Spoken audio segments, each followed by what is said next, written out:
आद्य सरसंघ चालक प्रणाम। एक दो तीन।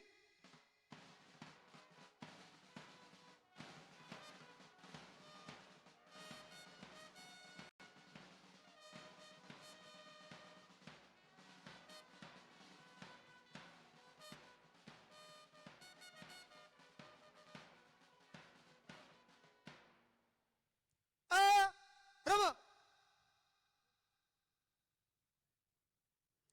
संघ दक्ष।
ध्वज प्रणाम।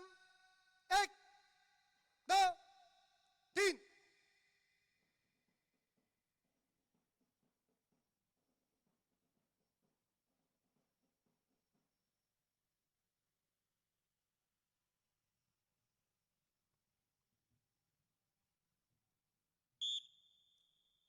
नमस्ते सदा वत्सले मातृभूमे।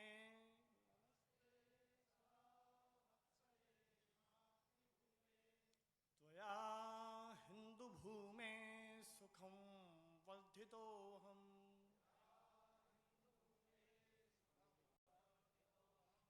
महामङ्गले पुण्यभूमे त्वदर्थे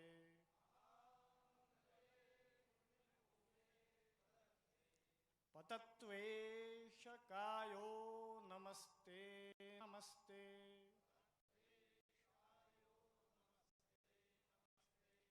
प्रभो शक्तिमन् हिन्दुराष्ट्राङ्गभूता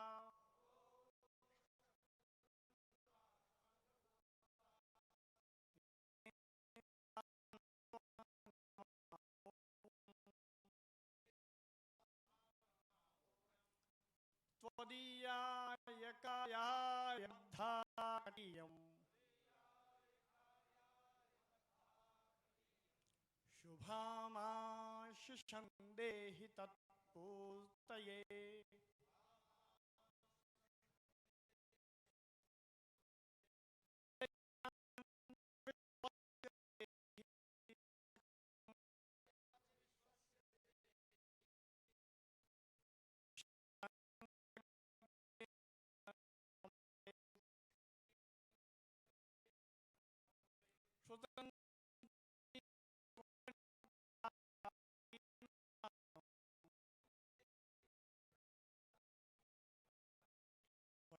स्वीकृत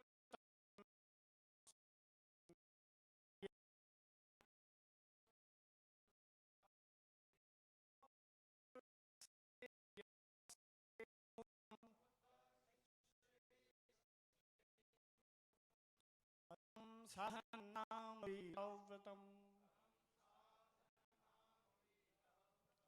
तदन्तस्फुरत्वक्षया ध्येयनिष्ठा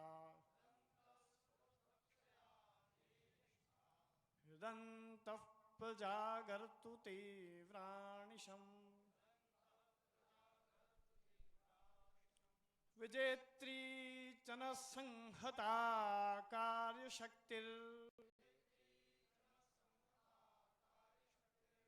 विधायास्य धर्मस्य संरक्षणम् परं वैभवन्नेतुमे तत्स्वराष्ट्रम् समर्था भवत्वाशिषा ते भृशम्। भारत माता की जय। ध्वज प्रणाम। 1 2 3 आरंभ।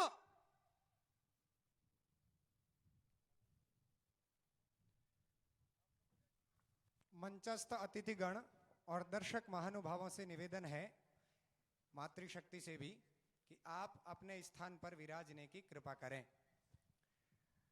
शारीरिक करने वाले स्वयंसेवकों को छोड़कर शेष सभी स्वयंसेवक उपविश्य की आज्ञा मिलने पर एक साथ नीचे बैठेंगे।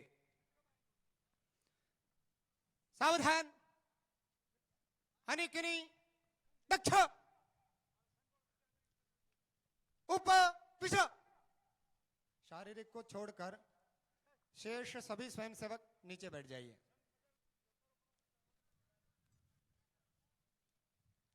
शारीरिक रमा।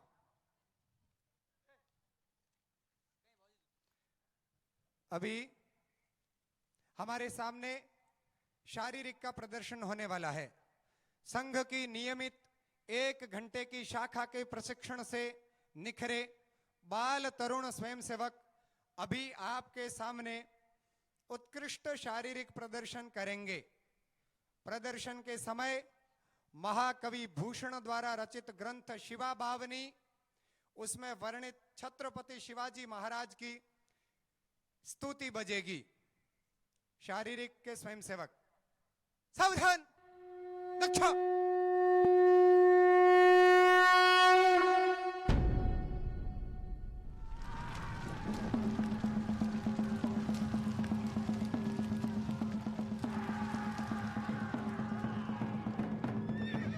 इंद्रजिमी जंब पर वादवसु अंब पर रावण स रंब पर रघुकुल राज है।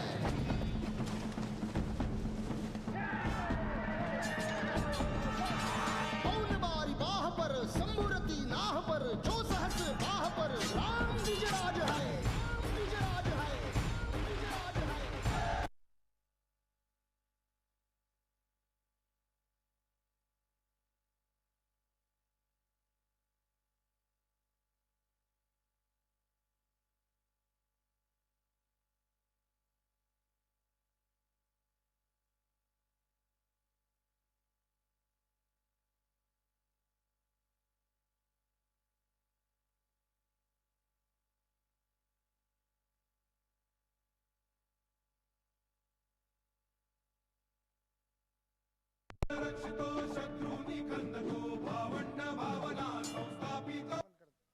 सावधान।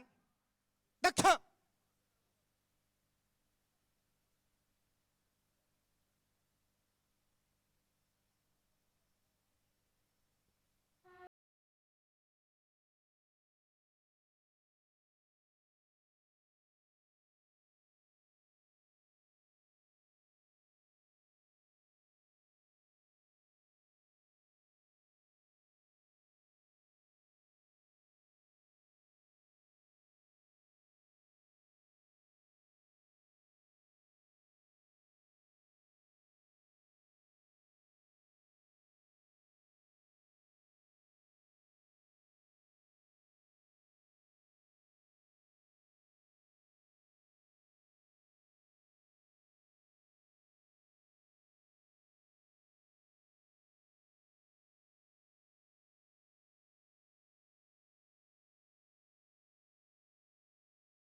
पीछे।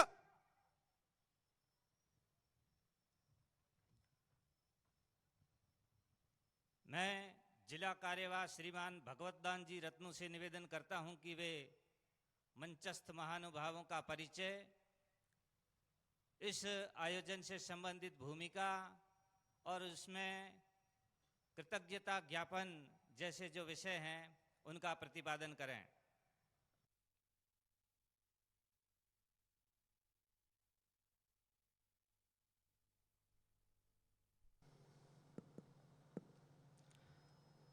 जगत गुरु भारतवर्ष के मरुधरा क्षेत्र की शक्ति व भक्ति की पुण्य धरा पोकरण नगरी के महासंगम मैदान पर उपस्थित समस्त राष्ट्रभक्तों का हृदय से अभिवादन। राष्ट्रभक्ति के द्वार से उत्पन्न जागृत हिंदू महासंगम की अध्यक्षता कर रहे हैं पूज्य संत प्रातः वंदनीय परशुराम गिरी जी महाराज। निवेदन है जोधपुर प्रांत के माननीय प्रांत संघ चालक श्रीमान ललित कुमार जी से कि श्रीफल प्रदान कर आपका सम्मान कर आशीर्वाद प्राप्त करें। पूज्य संत परशुराम गिरी जी महाराज जूना अखाड़ा हरिद्वार के महामंत्री है। राष्ट्रभक्ति की अग्नि प्रज्वलित करने के सामर्थ्य से परिपूर्ण आदरणीय मेजर जनरल डॉक्टर गगनदीप जी बख्शी महासंगम के मुख्य अतिथि है। बाड़मेर विभाग के माननीय विभाग संघ चालक डॉक्टर दाऊलाल जी शर्मा से प्रार्थना कि डॉक्टर जीडी बख्शी जी को श्रीफल भेंट कर आपका स्वागत व सम्मान करावें। आदरणीय बख्शी जी सेना पदक व विशिष्ट सेवा पदक से सम्मानित है। आपने जम्मू एवं कश्मीर राइफल में तैनात रहते हुए कारगिल युद्ध में एक बटालियन का नेतृत्व कर अपनी क्षमताओं का प्रदर्शन किया। आप रक्षा मामलों के विशेषज्ञ हैं।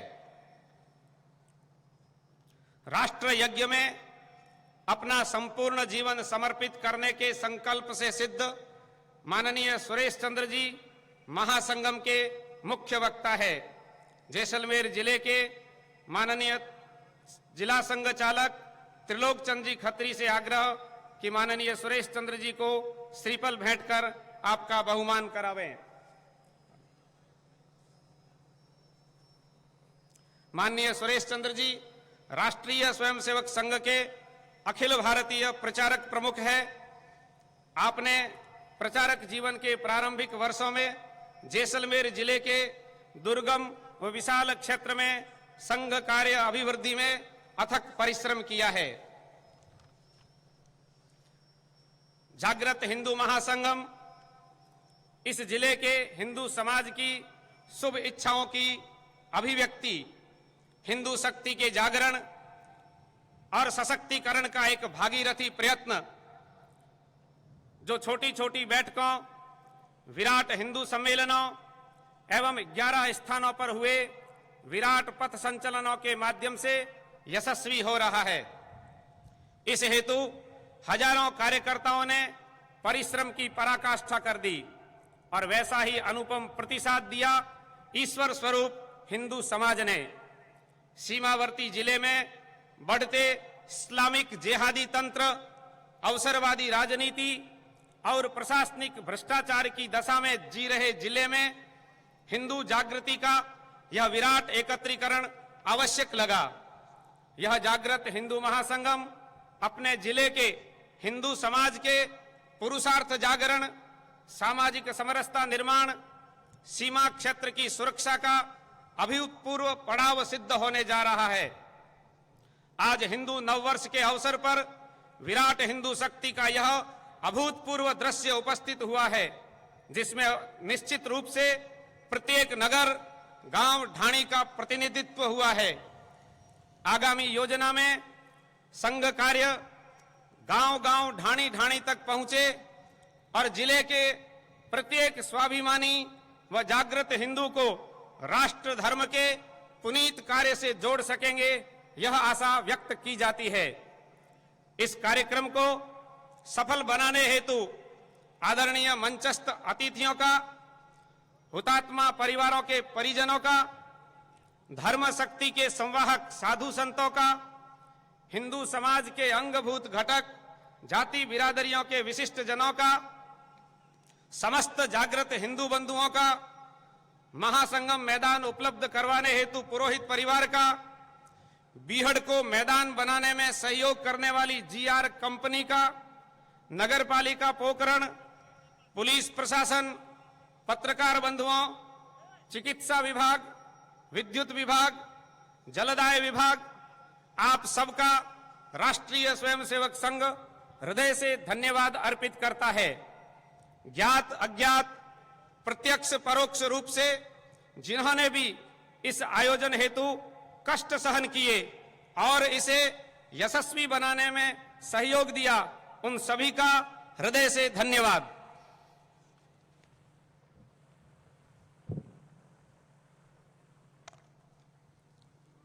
धन्यवाद श्रीमान भगवतदान जी। आज विक्रम संवत 2075 के प्रथम दिवस पर हिंदुत्व संगम के उत्साही क्षणों में धर्म शक्ति, सैन्य शक्ति और ऋषि परंपरा के संवाहकों की साक्षी में देश के लिए बलिदान होने वाले हुतात्मा वीरों का हम सब पुण्य स्मरण करते हैं। दुर्लभ मानव तन प्राप्त करके भी जीवन को क्षण भंगुर मानते हुए और मातृभूमि के गौरव को शाश्वत मानते हुए उन्होंने हंसते हंसते प्राण न्यौछावर कर दिए और अंतिम समय तक शत्रु संहार की क्षात्र परंपरा का पालन किया। ऐसे अमर बलिदानी वीरों के परिजन हमारे बीच उपस्थित हैं। मैं निवेदन करता हूं मंचस्थ अतिथियों से कि इन हुतात्मा परिवारों का यहाँ सम्मान करें।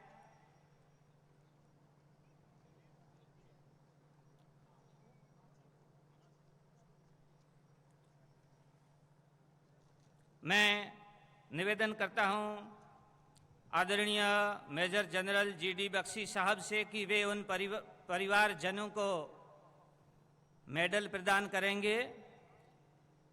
पूज्य श्री परशुराम गिरी जी महाराज स्वामी से कि वे उन्हें शॉल ओढ़ाकर, और श्रीमान सुरेश चंद्र जी से कि वे हुतात्मा परिवार के परिजनों को प्रशस्ति पत्र देकर इनका अभिनंदन करें। सर्वप्रथम अमर हुतात्मा नायब सूबेदार परबत सिंह भाटी, ग्राम लूणा खुर्द पोखरण, आपकी धर्मपत्नी श्रीमती राधा कंवर यहाँ उपस्थित हैं। वे सम्मान ग्रहण करेंगी। नायब सूबेदार Parbat Singh Bhati 95 field artillery unit में तैनात थे। 1962 को भारत चीन युद्ध में आपका बलिदान हुआ। हिंदू समाज आज आपका सम्मान करके स्वयं को धन्य अनुभव करता है। अमर हुतात्मा लांस नायक अगर सिंह राठौड़, लूणा खुर्द पोखरण,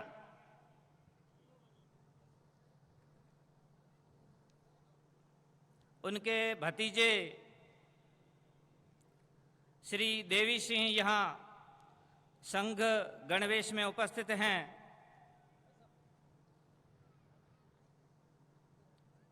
अमर हुतात्मा लांस नायक अगर सिंह राठौड़, निवासी लूणा खर्द पोखरण, आप राजपूत रेजिमेंट में कार्यरत थे। 1962 भारत चीन युद्ध में आपका बलिदान हुआ।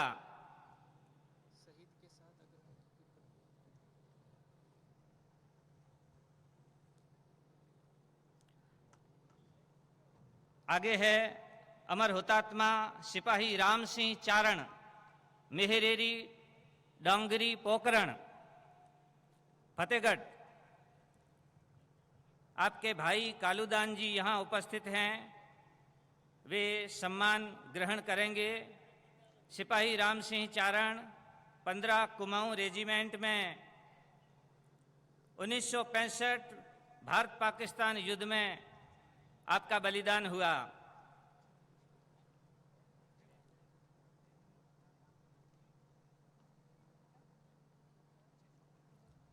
अमर हुतात्मा नायक अगर सिंह भाटी भैंसड़ा पोकरण, आपकी धर्मपत्नी आदरणीय श्रीमती चेयर कंवर यहाँ उपस्थित हैं। मैं उनसे निवेदन करता हूं कि वे सम्मान स्वीकार करें। नायक अगर सिंह भाटी 13वीं राजरिफ 13 राजरिफ में कार्यरत थे। 1971 भारत पाक युद्ध में आपका बलिदान हुआ। हम आपको सम्मानित करते हुए स्वयं को धन्य अनुभव करते हैं। अमर हुतात्मा राइफलमैन पदम सिंह सत्याया पोकरण, आपके भाई साहब मूल सिंह यहाँ उपस्थित हैं, वे सम्मान स्वीकार करेंगे।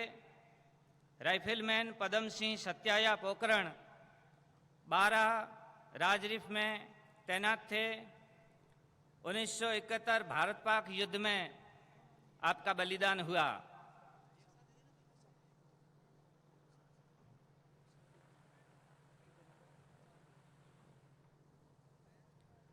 अमर हुतात्मा पूनम सिंह भाटी पूनम नगर जैसलमेर, आपके भतीजे दौलत सिंह यहाँ उपस्थित है।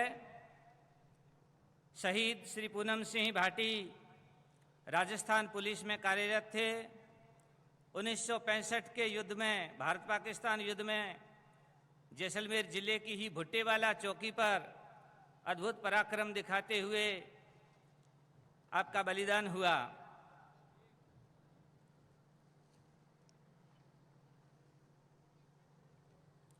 अमर हुतात्मा सिपाही नरपत सिंह भाटी केलावा पोकरण, आपकी पुत्री श्रीमती मदन कुंवर, उनसे निवेदन है कि वे सम्मान स्वीकार करें।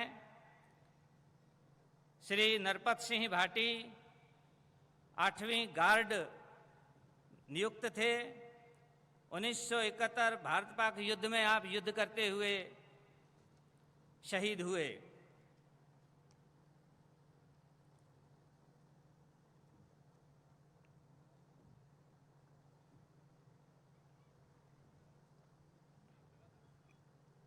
अमर हुतात्मा नायक उत्तम सिंह भाटी मेहराजोत रासला फतेहगढ़, आपकी धर्मपत्नी श्रीमती तार कंवर, उनसे निवेदन करता हूं कि वे सम्मान स्वीकार करें।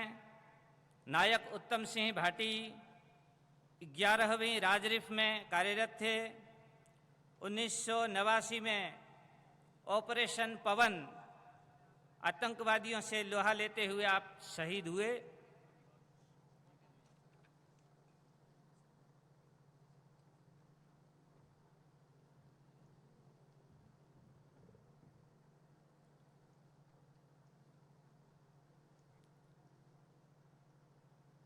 अमर हुतात्मा हवालदार उम्मेद सिंह भाटी बडोड़ा गांव जैसलमेर, आपकी धर्मपत्नी श्रीमती दाखों कंवर, उनसे निवेदन है कि वे सम्मान स्वीकार करें। हवलदार उम्मेद सिंह भाटी 10 पैरा रेजिमेंट में कार्यरत थे। 1989 में ऑपरेशन पवन आतंकवादियों से लोहा लेते हुए आप शहीद हुए।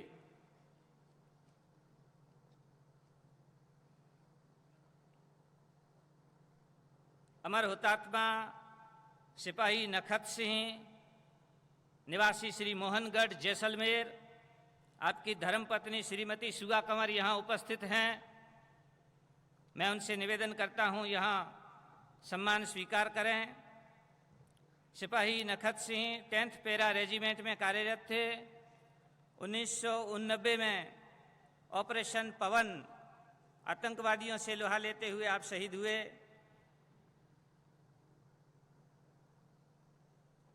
अमर हुतात्मा नायक उदय सिंह सोढ़ा, धायसर, जैसलमेर। आपकी पत्नी श्रीमती पदम कंवर यहाँ उपस्थित है। मैं निवेदन करता हूँ यहाँ मंच पर आकर सम्मान स्वीकार करें। नायक उदय सिंह सोढ़ा 5वीं ग्रेनेडियर में कार्यरत थे। ऑपरेशन मेघदूत सियाचिन ग्लेशियर पर वर्ष 2000 में आपका बलिदान हुआ।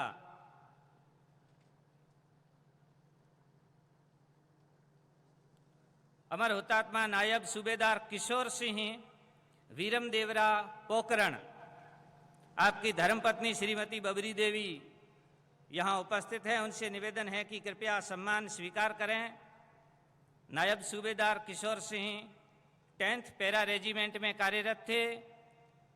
वर्ष 2001 ऑपरेशन रक्षक में आतंकवादियों से लोहा लेते हुए आप शहीद हुए।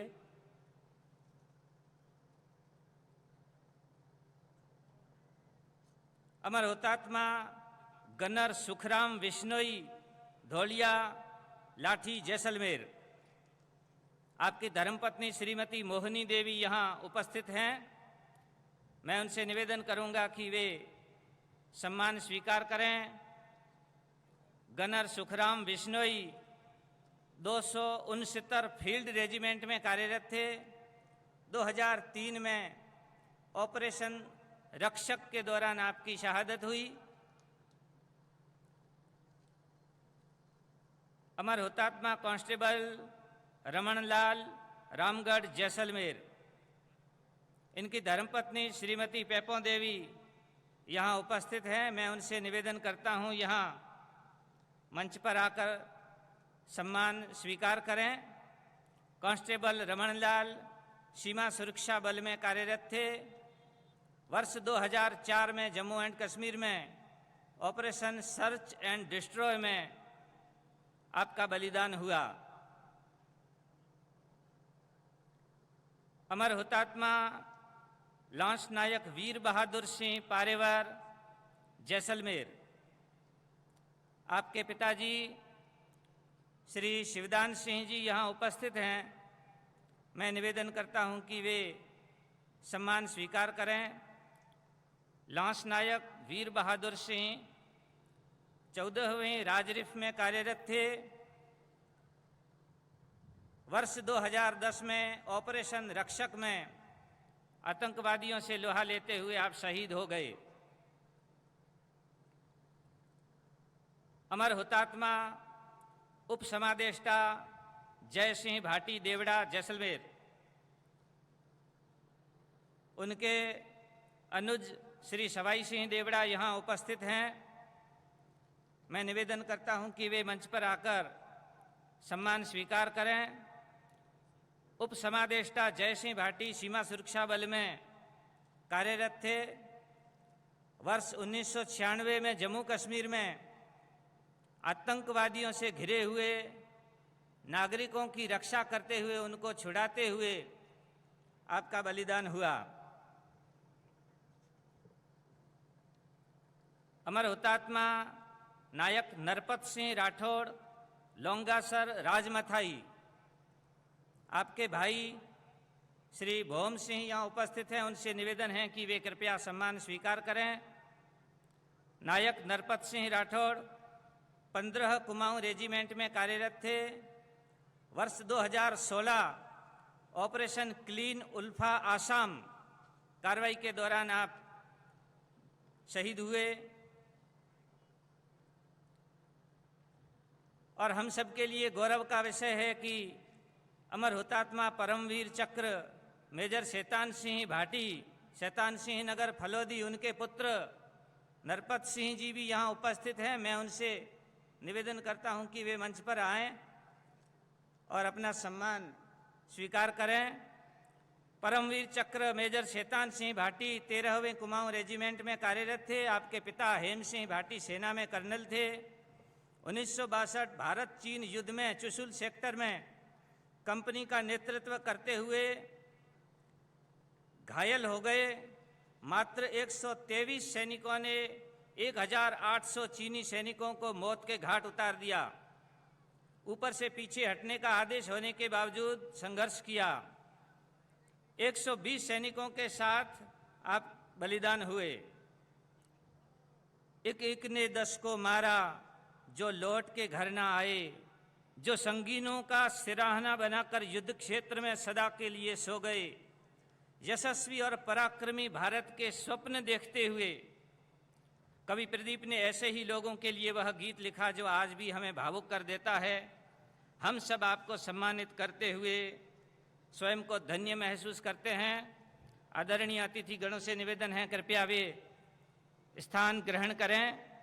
यहाँ मैं कैलाश खेर का गुम्फित किया हुआ एक वीडियो आपके सामने प्रस्तुत करना चाहूँगा।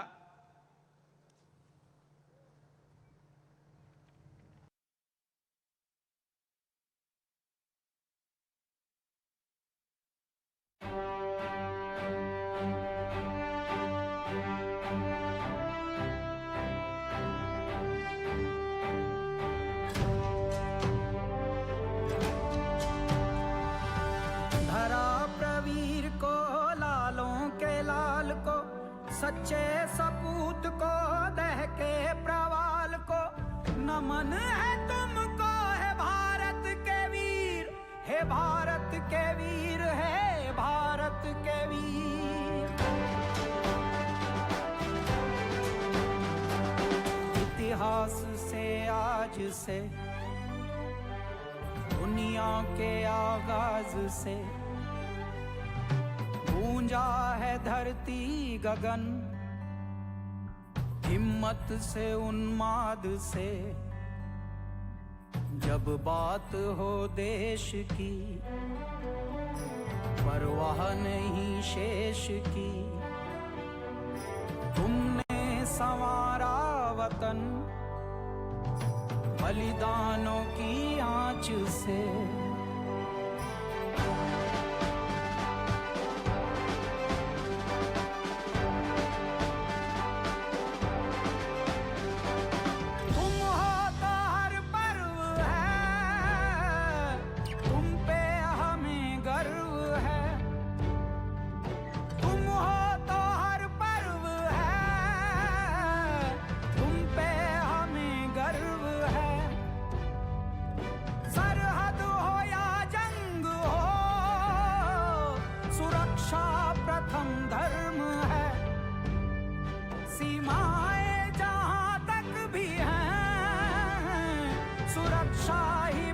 धर्म है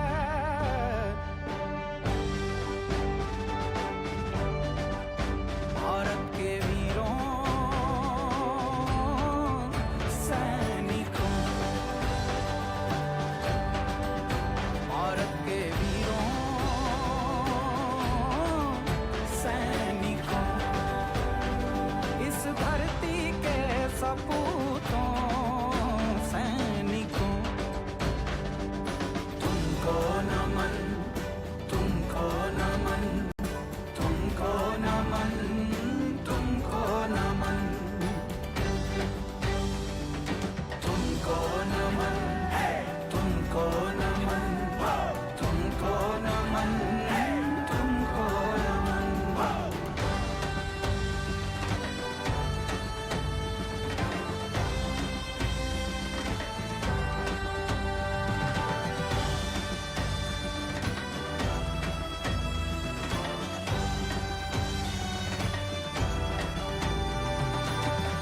बल बाहुबल देह बल बुद्धि बल तेज बल लोज बल सोज बल माया बल।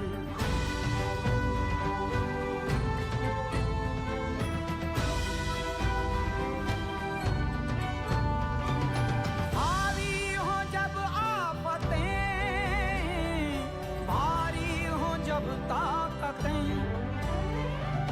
फिर खून खोला तो बस दुश्मन की हैं शामतें। धरती के दूतों रक्षकों, भारत के वीरों सैनिकों, मेरे दाता के अवधूतों, अरे वीरों जवानों, तुमको नमन, तुमको नमन, तुमको नमन, तुमको नमन, तुमको नमन, तुमको नमन, तुमको नमन, तुमको नमन।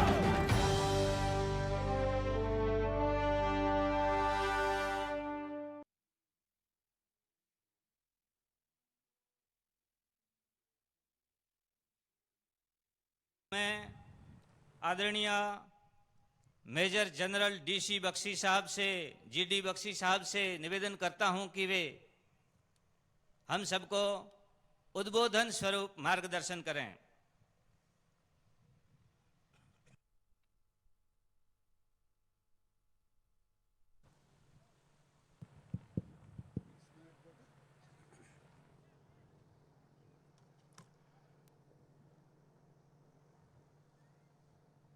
परम पूज्य स्वामी परशुराम जी, मंचस्थीन अतिथिगण, देवियों और सज्जनों, मैं एक सैनिक हूं और एक सैनिक की हस्ती से आज मैं बहुत आभारी हूं इस प्रोग्राम के आयोजकों का कि उनके सौजन्य से मुझे राजस्थान की पावन युद्ध भूमि के दर्शन हुए। हमसे कुछ ही किलोमीटर दूर पर पोखरान है, वो शक्ति का स्थल जहां परमाणु शक्ति का उदय इस देश की ताकत पूरी दुनिया को बताने के लिए सन 1974 में पहली बार और 1998 में 6 धमाकों ने इस पूरी दुनिया को जाहिर कर दिया कि भारत की सोती शक्ति एक बार फिर पुनर्जागृत हो चुकी है। खास करके यहां जो नौजवान हैं, इस राजस्थान की पावन वीर भूमि के नौजवान और हमारे वो वीर परिवार, वो वीर वीरांगनाएं जिन्होंने आपका अपना सब कुछ न्यौछावर किया है इस धरती के लिए, मैं उन्हें प्रणाम करता हूं दोनों हाथ जोड़कर। मैं राजस्थान की इस पवित्र पावन युद्ध भूमि को प्रणाम करता हूं और मैं आपको आह्वान करता हूं कि देखिए, एक जमाना था कि भारत को सोने की चिड़िया कहा जाता था। मैं पूछता हूं, कहां गया तुम्हारा सोना? जानना चाहते हो? लूट कर ले गए। आताताई आक्रमण पे आक्रमण हुआ तुम्हारे देश के ऊपर, और क्योंकि आप लोग एकजुट होकर लड़ नहीं सके उस वक्त, जात पात में आपस में राजवाड़े लड़ते रहे और वो आके तुम्हारा सोमनाथ के मंदिर के टुकड़े कर गए, तुम्हारी औरतों को उठा के ले गए, तुम्हारा इज्जत ले गए, तुम्हारा सोना ले गए। और तुम जानना चाहते हो कहां है तुम्हारा सोना? सोने की चिड़िया, किधर है तेरा सोना? तुम्हारा सोना उज्बेकिस्तान में है, वहां लगा हुआ है, वहां के राजमहलों में लगा हुआ है, जो सब लूट के ले गए। अरे इस धरती में कभी जो है धन संपदा की कमी नहीं रही, धन धान्य से भरी है ये धरती। जहां पानी पड़ता है वहां ये सोना उगल देती है। इसलिए हम लोग हमेशा उदार रहे हैं, उदार हृदय वाले रहे। जो आया हमने उसको खिलाया है। खाओ अच्छे से, भर के, पेट भर के खाओ, पेट भर के पानी पियो, अतिथि देवो भव हमने समझा। लेकिन लोगों ने उसका नाजायज फायदा उठाया है, नाजायज फायदा। एक के बाद एक आक्रमणकारी इधर पे आया। ये होड़, ये यवन, ये मुगल, ये कहां कहां के लोग, ये नादिर शाह, दिल्ली में इन्होंने मुंडों की काट के पहाड़ियां बना दी। अरे क्या फायदा ऐसी धन संपदा को जिसकी तुम रक्षा नहीं कर सकते, जो बाहर वाले लूट के लेके जाते हैं। लेकिन मैं आपको कहना चाहता हूं कि वो दौर हमेशा हमेशा के लिए खत्म हो गया। आखिरी वो आताताई थे, वो अंग्रेज जंगेलाट, 800 साल का अतिक्रमण इस देश को तोड़ नहीं सका, हमको मिटा नहीं सका, हमारा सर्वनाश नहीं कर सका। क्योंकि कुछ है हम में ऐसी दीवानी चीज, कुछ है ऐसे हम के अंदर ऐसी ताकत, ऐसे आता आत्मबल जो बार बार टूटने के बाद भी इस देश को जोड़ता है। और देखिए, जब मैंने सर्विस शुरू करी थी तो हमको 1971 का साल में आखिरी ट्रेनिंग मिल रही थी इंडियन मिलिट्री एकेडमी देहरादून में। मार्च के महीने में आप जानते हैं बांग्लादेश जो है आज, जिसको उस वक्त पूर्वी पाकिस्तान कहा जाता था, वहां पे गिद्ध मंडरा रहे थे। पाकिस्तान की सेना ने वहां पे दमन चक्र शुरू किया। 10 करोड़ बंगाली जो है भारतवर्ष में खदेड़ दिए। 3 करोड़ बंगालियों को मार डाला। 1 करोड़ आंकड़ा सुनो जरा, सोचो इसके बारे में। 1 करोड़ औरतों की इज्जत लूटी। और जब वो जो बोलते हैं पाप का घड़ा फूट गया था, उस वक्त हमारी सेनाओं को हस्तक्षेप का आदेश मिला। हम लोग ट्रेनिंग कर रहे थे बच्चों, मैं खासकर युवा पीढ़ी को संबोधित करना चाहता हूं, राजस्थान के वीरों को संबोधित करना चाहता हूं। ये आपके सामने वो लोग हैं जिनके परिवारों ने सब कुछ अपना इस देश की सेवा में न्यौछावर कर दिया। और ये बैठे ये वीरांगनाएं, ये माएं, ये पिता, ये भाई आपको आह्वान दे रहे हैं कि अब इस देश की सुरक्षा का दायित्व आपके कंधों पर आएगा, आपको आगे लड़ना है। मैं आपको बता रहा था कि हमको अक्टूबर के महीने में बताया गया इंडियन मिलिट्री एकेडमी में कि आपकी ट्रेनिंग बहुत हो चुकी।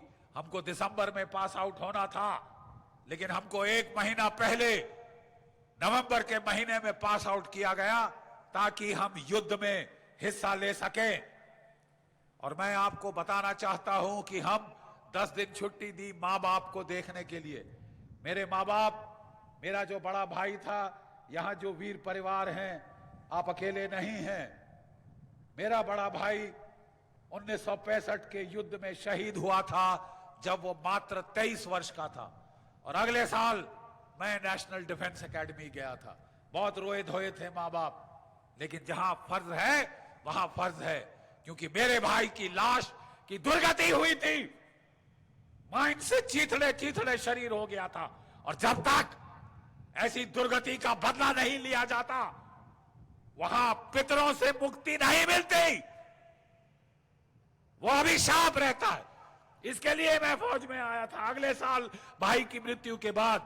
और आप मेरे मां बाप का अंदाज लगाओ उन पे क्या गुजरी होगी कि जैसे ही कमीशन मिली, बांग्लादेश का युद्ध शुरू हो गया। वो छोड़ने आए तो वो रोए तो नहीं, क्योंकि पिताजी फौज के थे, बहुत सख्त थे, मां रो रही थी वहां पे, लेकिन हम लोगों ने वहां टाटा किया और चले। और मैं आपको बताना चाहता हूं बच्चों कि हमारी फौज की सर्विस की पहली रात हम लोग युद्ध में थे। मेरा 1971 का बैच है, हम लोग युद्ध में थे। और पहली रात, पहली तनख्वाह लेने के पहले मेरे कितने साथी शहीद हो गए, कितनों की टांगें उड़ गई, कितनों के हाथ उड़ गए, लेकिन आज भी वो प्लास्टिक टांग के साथ चलता है। अरे वो फौजी, अगर आप उसकी मदद करने की कोशिश करो इन सीढ़ियों पे चढ़ने के लिए, तो वह इस तरह हाथ उठा देगा। मुझे किसी की मदद की जरूरत नहीं, मैं सैनिक हूं, मैं लड़ता हूं औरों के लिए, मुझे मदद की जरूरत नहीं, मैं मदद करता हूं औरों की। हम लोगों ने मात्र 14 दिन में उस पाकिस्तान के 2 टुकड़े कर दिए थे। 2 टुकड़े। वो पाकिस्तान जिसका जनरल नियाजी, अमीर अब्दुल्ला खान नियाजी, हिलाले जुर्रत, सितारा पाकिस्तान, ये डींग हांकता था एक पाकिस्तानी 10 हिंदुस्तानी के बराबर है और मैं 1000 साल तक लड़ूंगा। 1000 साल बाढ़ में गया। 14 दिन में हमने पाकिस्तान के 2 टुकड़े किए हैं। मालूम, हमने 93,000 पाकिस्तानियों का आत्मसमर्पण देखा है। हथियार डाल के सिर नीवा करके खड़े थे और हमने उनको मालगाड़ियों के डब्बों में, अबे जिस तरह ढोर डंगर को बंद किया जाता है, हमने उस तरह बंद करके इनको मालगाड़ियों में भेजा। और तब पाकिस्तान में इनकी औरतें रो रही थी, चूड़ियां तोड़ तोड़ के भुट्टो के सामने रो रही थी कि हमारे आदमी वापस लाओ, हमारे आदमी वापस लाओ। ये दौर हमने देखा है बेटा। ये जो सफेद बाल वाला तुम्हारे सामने खड़ा है, हमारी पीढ़ी ने पाकिस्तान के 2 टुकड़े किए हैं। 2 टुकड़े, मालूम। और आज फिर वही पाकिस्तान जो पिटा था, जिसकी हालत खस्ता हो गई थी, जिसका कमांडर फपक्के मार मार कर बच्चों की तरह रो रहा था, वो आज फिर आंखें दिखाने पे आ गया है। मेरा आह्वान है इस युवा पीढ़ी को, 50% भारतीय 25 वर्ष की आयु के नीचे हैं। आपको वरदान है कि युवा है, इस युवाओं से भरा है ये देश, ये वसुंधरा। अगर मौका मिला, अगर आपको पाकिस्तान बाज नहीं आया, तो मेरी पीढ़ी ने तो पाकिस्तान के 2 टुकड़े किए थे। आपको आह्वान है कि जो बाकी बचा हुआ पाकिस्तान है, उसके आप 4 टुकड़े करो। कर सकते हो, है हिम्मत। हमने करके दिखाया है। 2 टुकड़े किए हुए हैं तुम्हारे पुराने सिपाहियों ने। ये जो बैठे हैं वीर परिवार, उनके पुत्रों ने, उनके भाइयों ने, उनके जो शौहर थे, उन्होंने वो करके दिखाया है। अब तुम्हारी बारी है। अब तुम युवाओं की बारी है कि तुम भारत माता के लिए क्या कर सकते हो। ये तुम्हें अपनी बातों से नहीं, अपने कर्मों से करके दिखाना होगा। और मुझे पक्का यकीन है कि इस राजस्थान की वीर भूमि, इस पावन वीरों की भूमि, महाराणा प्रताप की भूमि से हमेशा ऐसी उपज आएगी, ऐसी लड़ाका फसल पैदा होगी जो पाकिस्तान के 4 टुकड़े करेगी, तभी शांति मिलेगी। तुम समझ रहे हो मैं क्या कह रहा हूं? मैं तुम्हें कह रहा हूं कि इस युग की महाभारत आने वाली है। कोई चीज उसे टाल नहीं सकती। जब तक पाकिस्तान के 4 टुकड़े नहीं होते, हमें शांति नहीं मिल सकती। हमेशा ये मुल्क ना चैन से जिएगा, ना चैन से जीने देगा। और अगर चैन शांति तुम चाहते हो, तो गांधीवाद के नारे मत लगाओ, हाथ में बंदूक उठाओ, कायरता मत दिखाओ। पीठ दिखाने से मर जाना अच्छा है लड़ाई के मैदान में। और तुम तो राजस्थान के सपूत हो, तुम महाराणा प्रताप के वंशज हो। तुमसे पूरा देश जो है प्रेरणा प्राप्त करेगा। तभी आज ये समागम हमारे जो सीमा प्रदेश में, सीमांत प्रदेश में हुआ है, जैसलमेर, पोखरान, जहां पे हमारा शक्ति प्रदर्शन हुआ था, वो हुआ था। देखे 10 सदियों के हम सितम सह चुके हैं, 10 सदियां गुलामी के काटे हैं, लेकिन अब वो भारत नहीं है। जब हम अपनी सबसे गिरी हुई स्थिति में पहुंच चुके थे, जब हमारी औरतों की हमारे सामने इज्जत लूटी जाती थी और तुम हाथ पे हाथ धरे बैठे देखते थे, अब वो जमाना गया, वो जमाना गया। क्योंकि फिर इस भारत की सोती शक्ति ये फिर जागृत हो उठी है और इसको जागृत करने में हाथ था सर्वप्रथम महाराणा प्रताप, छत्रपति शिवाजी महाराज, गुरु गोविंद सिंह का, उन्होंने इस देश की सोती आत्मा को, अंतरात्मा को झिझोड़ा और जगाया, और उसके वो जागृत होने के चलते हमने एक के बाद एक युद्ध में पराजय दी है पाकिस्तान को। 1971 में 2 टुकड़े कर दिए, कारगिल में फिर चुलबुली हुई तो अच्छी मार खाई है, लेकिन अब समय आ रहा है महाभारत का। अब समझ रहे हो मैं क्या कह रहा हूं? महाभारत का समय आ रहा है। मैं माता पिता से प्रार्थना करता हूं, अपनी संतान को सख्त करो, तैयार करो, ताकि जब अगला युद्ध होता है तो हमें ड्रॉ नहीं चाहिए कि मैच ड्रॉ हो गया साहब, हमें विजय चाहिए। विजय या वीर गति, तीसरी चीज नहीं होती फौज के अंदर। विजय या वीर गति, ये तुमने राजस्थान का जो जिसने खाना खाया है, अन्न खाया है, पानी पिया है यहां का मात्र इस पावन भूमि का, तुम्हें यह बताने की जरूरत नहीं। मैं आया हूं तो तुमको आह्वान देने के लिए। मुझे अच्छे 6-6 फुट के लड़के यहां दिखाई दिए, अच्छे डील डॉल के।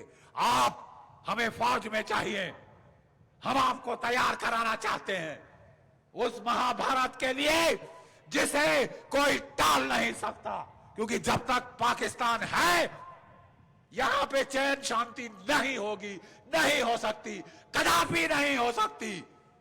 ये जड़ से उखाड़ो, इस प्रॉब्लम को जड़ से उखाड़ कर खत्म करो, तभी ये खत्म होगी। अपने जात पात के हम हारे क्यों हैं पहले? ये नहीं कि बाहुबल नहीं था, ये नहीं कि वीरता नहीं थी, ये कि आपसी फूट थी। भाई भाई से लड़ता था।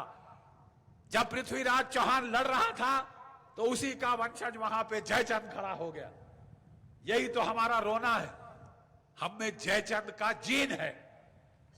जब भी कोई ऐसा युद्ध होता है, बाहर वाले हमला करते हैं, हम आपस में लड़ने लगते हैं। 1857 में अंग्रेजों के खिलाफ गदर हुई थी।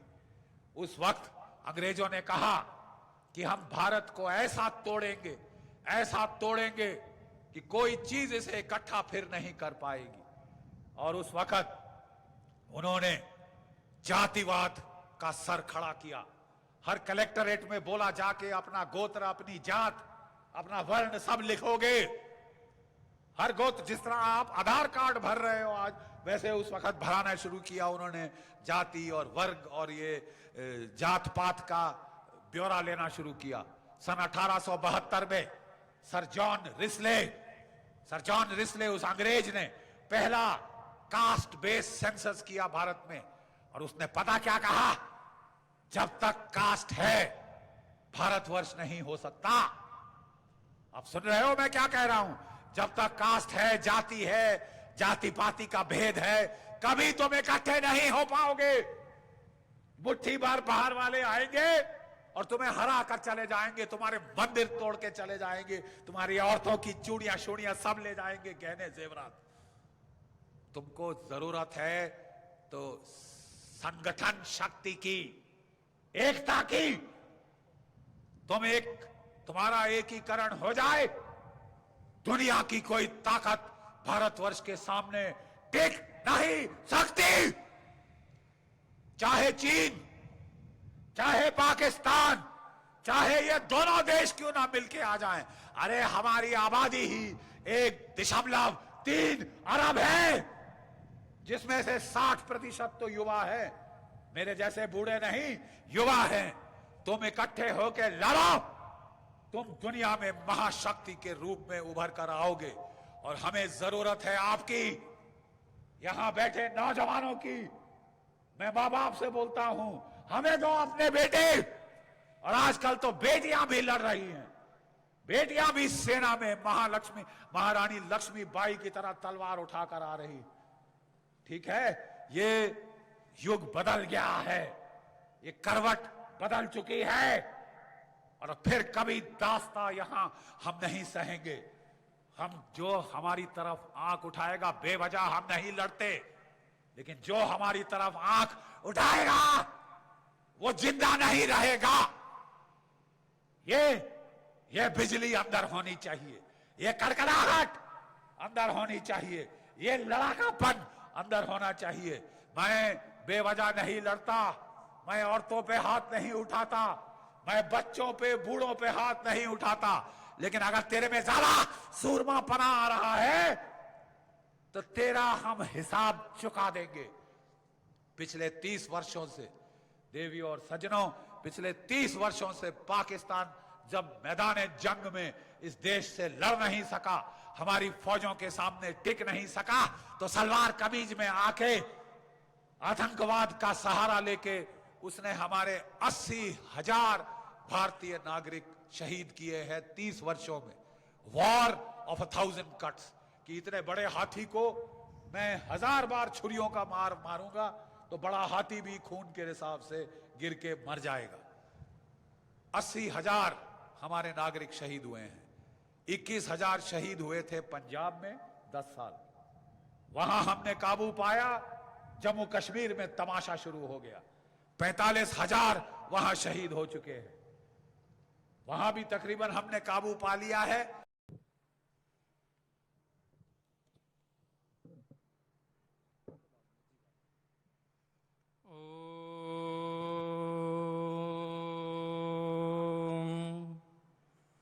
नमस्ते शारदे देवी काश्मीरपुरवासिनी त्वामहं प्रार्थयै नित्यं विद्यादानं च देहि मयि। भारतमातृभ्यो नमः, भारतमातृभ्यो नमः, भारतमातृभ्यो नमः। आज राष्ट्रीय स्वयंसेवक संघ हिंदू जनजागृति जागरण के इस पावन मंच, और वो मंच भी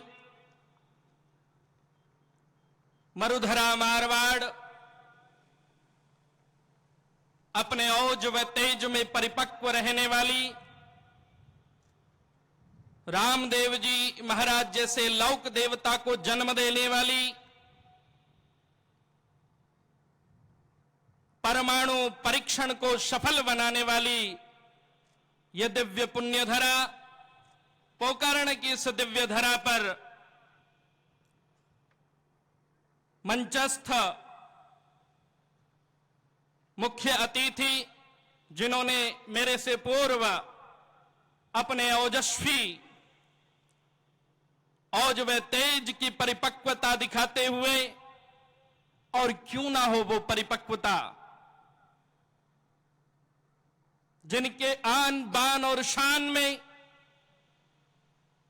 जिन्होंने अपना पूर्ण जीवन भारत मां के चरणों में समर्पित किया है, ऐसे जीडी बख्शी जी, मंचस्थ सभी अतिथिगण और मंच के वाम हस्त में इस पावन मंच की शोभा बढ़ा रहे समरसता के प्रतीक ऐसे संत महापुरुष, और मंच की दक्षिण हस्त में जिन्होंने अपने पुत्रों को, जिन्होंने अपने भाइयों को, जिन्होंने अपने अनेक ऐसे परिवार जिन्होंने अपना सब कुछ इस भारत मां को समर्पित किया है, और मेरे सदृश्य राष्ट्रीय स्वयंसेवक संघ के ये वीर सैनिक, आप सभी को हृदय से प्रणाम निवेदित करते हुए मैं मात्र इतना आपसे करबद्ध प्रार्थना करूंगा।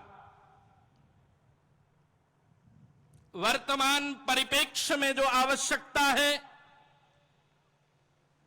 जाति पाति के बंधनों ने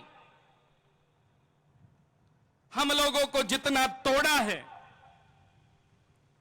उस जाति पाति के बंधनों से आज मुक्त होने की आवश्यकता है। आप विचार कीजिए, अनेक जाति पाति के मतों में अनेक भाषाओं के मतों में, अनेक प्रांतवाद के मतों में कि ये तो कन्नड़ है, ये गुजराती है, ये मारवाड़ी है, ये वहां का है, ये वहां का है, ये वहां का है। अरे ये समझो कि हम चाहे गुजराती हैं, हम चाहे मारवाड़ी हैं, चाहे हम कन्नड़ के हैं, चाहे हम कश्मीर के हैं, कश्मीर से लेकर कन्याकुमारी तक हम जहां के भी हैं, इस राष्ट्र के हैं, इस भारत माता के हैं, और एक सूत्र में बंधने का आज वो दिव्य संकल्प लेने की आवश्यकता है। मैंने जैसे ही आपका पथ संचलन देखा, उस पथ संचलन को देख करके मैं इतना अभिभूत हुआ, इतना आनंदित व प्रमुदित हुआ, मुझे ऐसा हृदय में उद्गार भाव उत्पन्न हुआ कि अब से कुछ समय पहले ही, कुछ दिन पूर्व ही हमारे मोहन भागवत जी ने कहा था कि अगर सरकारें कहें तो राष्ट्र की सुरक्षा के लिए, भारत मां के गौरव के लिए हमारा एक एक स्वयं सेवक इस भारत मां के लिए अपने प्राण भी न्योछावर करने के लिए तैयार है। मैं हृदय से आपको धन्यवाद देता हूं। यह समरसता का भाव आज आवश्यक है। ब्राह्मणोस्य मुखमासीद बाहुराजन्यः कृतः उरु तदस्य यद वैश्यः पदभ्यागुं शूद्रो अजायता। जिन जाति पातियों में हमको बांटा गया, ब्राह्मण, वैश्य, क्षत्रिय और शूद्र, आप जानते हैं ब्राह्मण की उत्पत्ति कहां से है? आप जानते हैं क्षत्रिय की उत्पत्ति कहां से, वैश्य की उत्पत्ति कहां से, शूद्र की उत्पत्ति कहां से? और उत्पत्ति होने के बाद इस पूरे शरीर में इन चारों वर्णों की व्यवस्था वेदों ने बनाई। ब्राह्मणोस्य मुखमासीद बाहुराजन्यः कृतः। ये शर मस्तिष्क आपका ब्राह्मण है, ये भुजाएं आपके क्षत्रित्व है, ये उदर वैश्य है, ये चरण तीर्थ है। लेकिन मस्तिष्क से जो उपजा हुआ विचार है, मस्तिष्क से जो उपजा हुआ संकल्प, आपके घर बैठे आज मस्तिष्क में संकल्प जगा कि हम पोकर्ण की दिव्य धरा पर चले। अगर ये पैर ना होते, अगर ये शूद्र ना होता, तो इस ब्रह्म को यहां लेकर कौन आता है?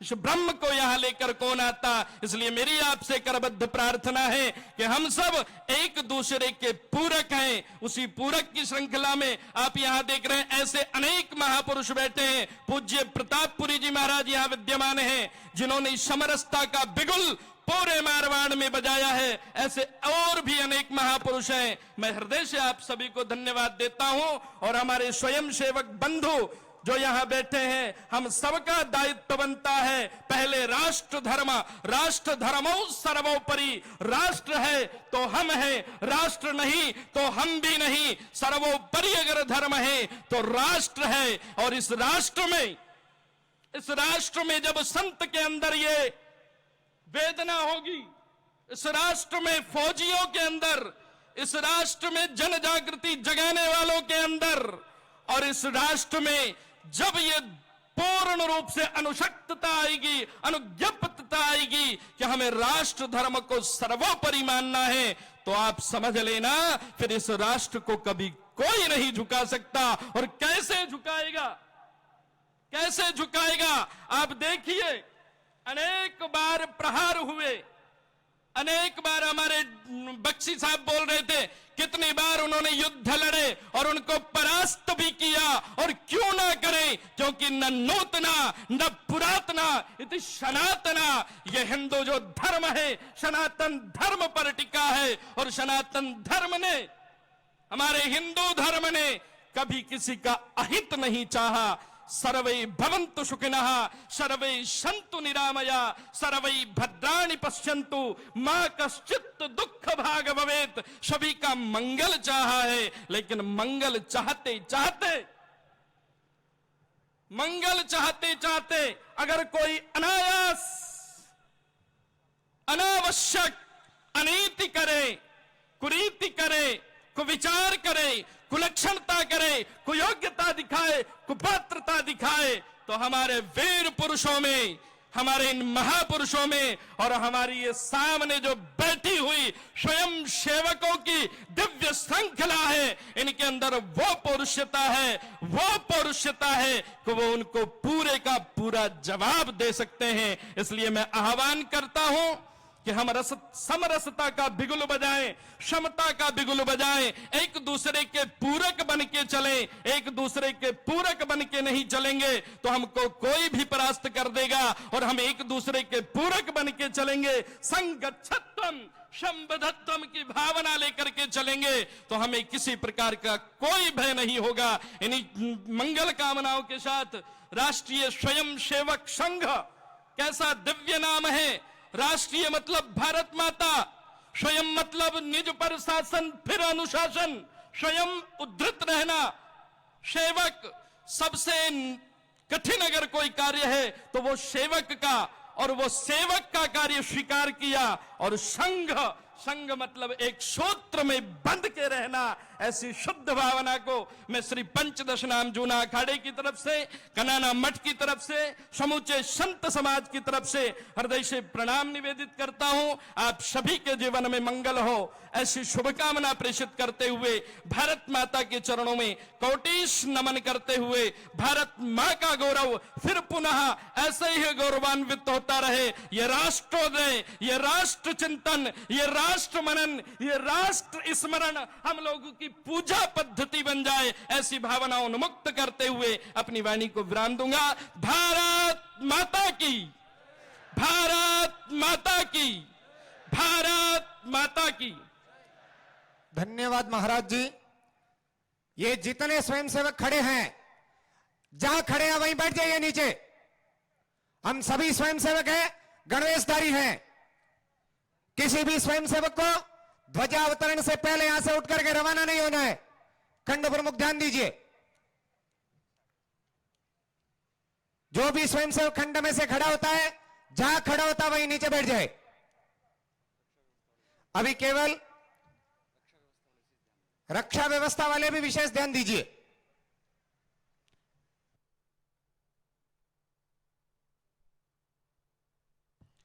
सभी स्वयंसेवकों से आग्रह है, यहाँ पोखरण नगर के सभी हिंदू समाज ने हमारे लिए भोजन की व्यवस्था भी की है। अन्य सब प्रकार की भी हमारे सुख सुविधाओं का ध्यान रखा गया है। कार्यक्रम की अनुशासन और मर्यादा बनाए रखते हुए हम सभी तुरंत जहां पर भी हैं, तुरंत अपने स्थान पर आकर हम सबको बैठना चाहिए। प्रस्थान का समय भी सबके लिए निर्धारित है, उसी समय वाहन जाएंगे।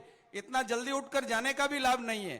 कार्यक्रम का दृश्य सुंदर बना रहे, इसके लिए हमको विशेष चिंता करते हुए तुरंत अपना स्थान ग्रहण करना चाहिए।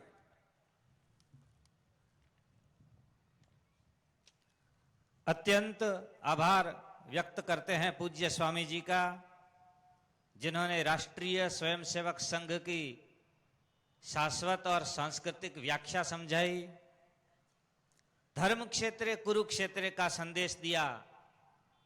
पूज्य संत मुनिवर धर्म क्षेत्र को संभालें और हम कुरुक्षेत्र को संभालें तो इस संसार सागर से पार उतरा जा सकता है। आज के कार्यक्रम की अंतिम प्रस्तुति है। अभी काव्य गीत के पश्चात श्रीमान सुरेश चंद्र जी से मैं निवेदन करूंगा कि वे हमारा मार्गदर्शन करें। काव्य गीत। यह हिमालय सा उठा, मस्तक न झुकने पाएगा। यह हिमालय सा उठा, मस्तक न झुकने पाएगा।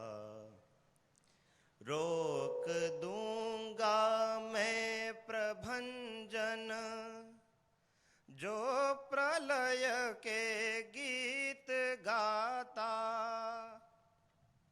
मोड़ दूंगा धार नद की, नाश का संदेश लाता, ध्वंस का डंका बजाकर मत डराओ तुम मुझे, आज नव निर्माण का यह स्वर न रुकने पाएगा।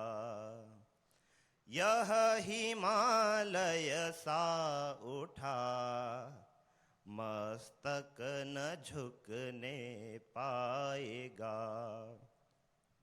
जानते हो स्वार्थ की होली जला कर जो चले, जानते हो मोह की अर्थी सजा कर जो चले। मोल उनको ले न पाओगे रुपहले ठीकरों से, रक्त से सींचा गया यह राष्ट्र तरु हरियाएगा। यह हिमालय सा उठा, मस्तक न झुकने पाएगा। हम लुटा देंगे जवानी, एक क्या लाखों यहाँ पर, हम चढ़ा देंगे सुमन बलिदान की नव वेदिका पर। जग उठेगी हड्डियां सोई पड़ी चित्तौड़ रज में, मातृभू के भाल पर फिर अरुण ध्वज लहराएगा। यह हिमालय सा उठा, मस्तक न झुकने पाएगा। यह हिमालय सा उठा, मस्तक न झुकने पाएगा।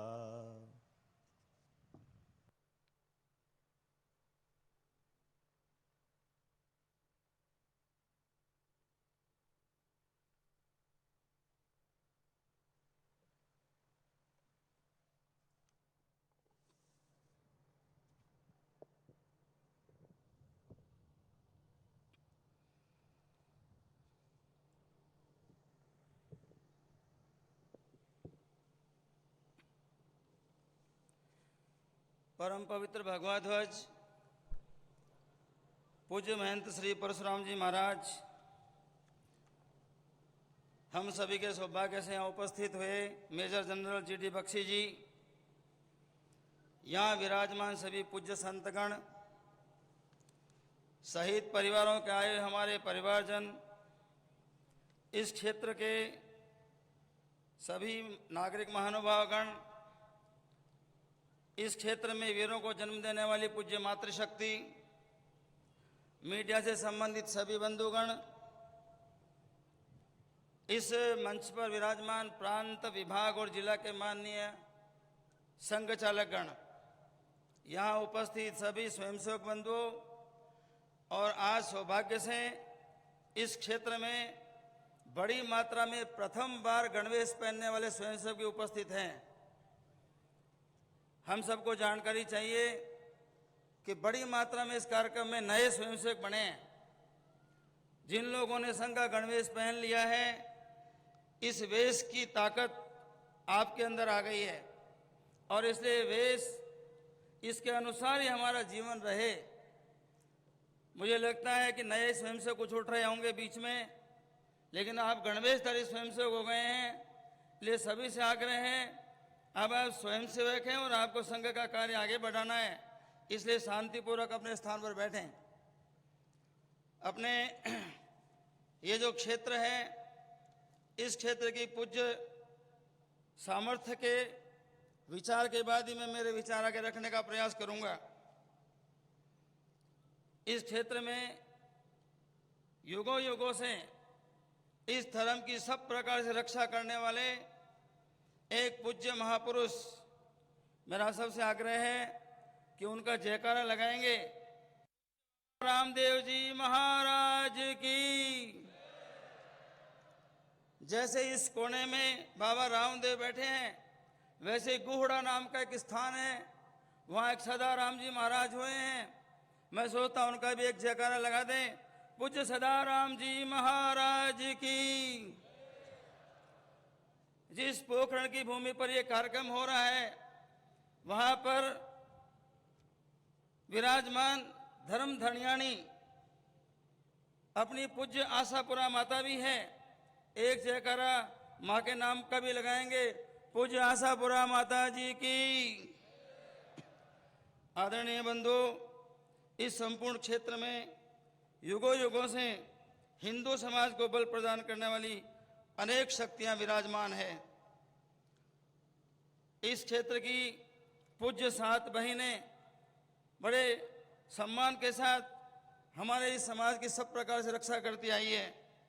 ऐसी 7 बहनों में पूज्य तनोट राय जी, काला डूंगर जी, देग राय जी, भादरिया राय जी, तेमड़े राय जी, नव डूंगर जी, पनोदर राय जी, सप्त देवियों को मैं हृदय से प्रणाम करता हूं।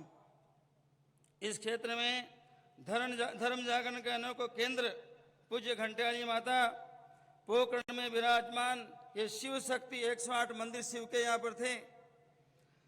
सर्व देवियों के सेनापति पूज्य भैरवनाथ महाराज और पूज्य पाबू जी, पूज्य जाम्बाजी महाराज, उन सब को मैं हृदय से प्रणाम करते हुए मेरी बात प्रारंभ करता हूं। जैसे मेरे की यह धरती जहां हिंदू माताओं ने भी धर्म संस्कृति की रक्षा में अपना कोई कम सहयोग नहीं किया, इस धरा पर जैसलमेर में हम सबको जानकारी चाहिए। इस देश की माताओं के पवित्र शरीर को विधर्मियों के हाथ न लगे, इसलिए इस भूमि पर 2.5 साके 2.5 जोहर हुए हैं। हम सबको उसकी भी जानकारी चाहिए। इस क्षेत्र के वीर पनराज जी, अनेक शहीद, इन सबको मैं प्रणाम करते हुए मेरी बात प्रारंभ करता हूं। आज का शुभ दिन और है।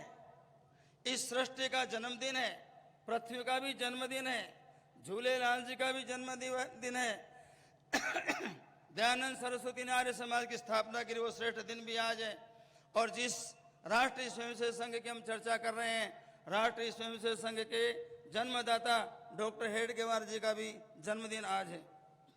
ऐसे सब श्रेष्ठों को प्रणाम करते हुए फिर मैं मेरी बात प्रारंभ करता हूं। सज्जनों, आज इस विराट दृश्य को देखकर अत्यंत प्रसन्नता हो रही है। इस कार्य में जिन जिन लोगों ने सहयोग किया है, समाज बंधुओं ने, मातृशक्ति ने सब प्रकार से बल दिया इस काम को, मैं उन सबको हृदय से प्रणाम करता हूं। अपने राष्ट्रीय स्वयंसेवक संघ, जिसके आह्वान पर आप सब लोग यहां पर उपस्थित हुए हैं, इस संघ के बारे में मैं थोड़ी चर्चा आपसे करना चाहूंगा। इस संघ के निर्माता डॉक्टर हेडगेवार जी स्वतंत्रता आंदोलन में लगातार सक्रिय थे। उनके मन में एक विचार उठता था, इतना बड़ा देश अभी बख्शी जी कह रहे थे, इतना बड़ा देश गुलाम क्यों हो गया? थोड़े से आतंकवादी आए, थोड़े से आक्रमणकारी आए, इस राष्ट्र को गुलाम कर बैठे। इसका कारण क्या है? तो कारण जो पूज्य संत जी ने बताया, हमारी आपसी फूट, हमारी आपसी भेदभाव, इस कारण इतना बड़ा समाज थोड़े से लोगों का गुलाम हो गया। और इसलिए डॉक्टर हेडगेवार जी का निष्कर्ष था कि इस देश को शक्तिशाली करना है तो सबसे महत्वपूर्ण काम है हिंदू समाज शक्तिशाली हो।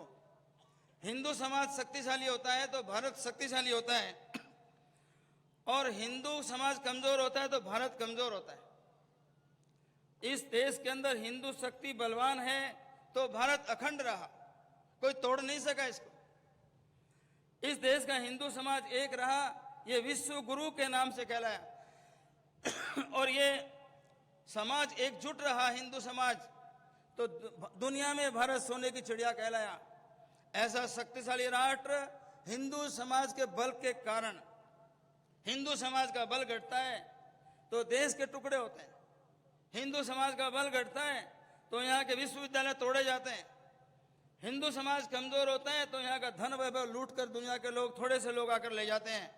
इसलिए इस देश की सुरक्षा की गारंटी है हिंदू शक्ति का उदय। हिंदू शक्ति इस देश के अंदर बलवान रहे। हम सबको ये जानकारी है, अपने देश में अनेकों धर्मों के लोग भी रहते हैं। हम सब इस बात का भी अध्ययन अच्छी प्रकार से कर सकते हैं कि सब धर्मों का आदर इस देश में कब तक है, जब तक यहाँ पर हिंदू बाहुल्य है। इस भारतवर्ष के अंदर सब धर्मों का आदर और सब पंथों का आदर ये कब तक रहेगा, सब विचारधाराओं का सम्मान कब तक रहेगा, जब तक यहाँ पर हिंदू बाहुल्य। और इसलिए जब लोकतंत्र की स्थापना इस देश के अंदर हुई है और लोकतंत्र को यदि जीवित रखना है तो उसका भी मूल आधार हिंदू बाहुल्य ही है। यदि हिंदू समाज कमजोर होता है, इस देश के लोकतंत्र पर भी आंच आती है, इस देश की धर्मनिरपेक्षता पर भी आंच आती है, सब धर्मों के सम्मान पर भी आंच आती है। इसलिए संघ निर्माता डॉक्टर हेडगेवार जी ने कहा इस राष्ट्र को सब प्रकार से संपन्न रखना है तो इस राष्ट्र को हिंदू समाज को शक्तिशाली करना अत्यंत आवश्यक है। ये हिंदू विचार क्या है, इसके बारे में हम थोड़ा चिंतन करेंगे। हमारे महापुरुषों ने कहा जन्म परमात्मा देता है, किस देश में जन्म दे और किस धर्म में जन्म दे ये तो परमात्मा की इच्छा है। कोई भी दुनिया का बड़े से बड़ा व्यक्ति भी ये नहीं कह सकता कि अगली बार मेरा जन्म वहां होगा। जन्म परमात्मा देता है। तो फिर हमारे महापुरुषों ने कहा जिस देश में तुम्हारा जन्म हो गया, जिस धर्म में तुम्हारा जन्म हो गया, उस देश की उन्नति करो, उस धर्म की उन्नति करो। अपने हिंदू महापुरुषों ने हमको ये समझाया कि इतना ध्यान रखो, अपने अपने देश और धर्म की उन्नति करते रहो, लेकिन दूसरे के धर्म को, देश को बर्बाद करने की इच्छा मत रखो। आज हम देख रहे हैं दुनिया के अंदर अपने अपने धर्म और अपने विचार की जिद पर लोग अड़े हुए हैं। हम श्रेष्ठ हैं और दुनिया को हमारे चंगुल में लाकर छोड़ेंगे, चाहे जिसी प्रकार से भी होगा। इसलिए आप देख रहे हो दुनिया आतंकवाद की चपेट में है। यदि दुनिया को आतंकवाद की चपेट से निकालना है तो हिंदू विचार को ही स्थापित करना पड़ेगा। और इसलिए स्वामी विवेकानंद जी ने शिकागो धर्म सम्मेलन में बात कही थी, ये जो देश है ये सब धर्मों की शरण स्थली है। इस देश के अंदर दुनिया के कोई भी लोग आए उनको हमने शरण दिए, कष्ट में आए उन सबको शरण दिए। पारसी समाज था, ईरान के रहने वाले थे, उस पारसी समाज के ऊपर जब आक्रमण हुआ तो पारसी समाज के कुछ लोग बलिदान हो गए, कुछ लोगों ने धर्म बदलकर मुस्लिम धर्म स्वीकार किया और कुछ लोग वहां से छोड़कर आ गए कि अपनी जमीन अपने पास वापस मिलेगी, प्रयास करेंगे। इसलिए भारतवर्ष के अंदर आए। आज पारसी भारतवर्ष के अंदर शरणार्थी है, हमने उनको प्रेम और आदर के साथ सम्मान का स्थान दिया है। अपने देश के अंदर यहूदी समाज भी आया था।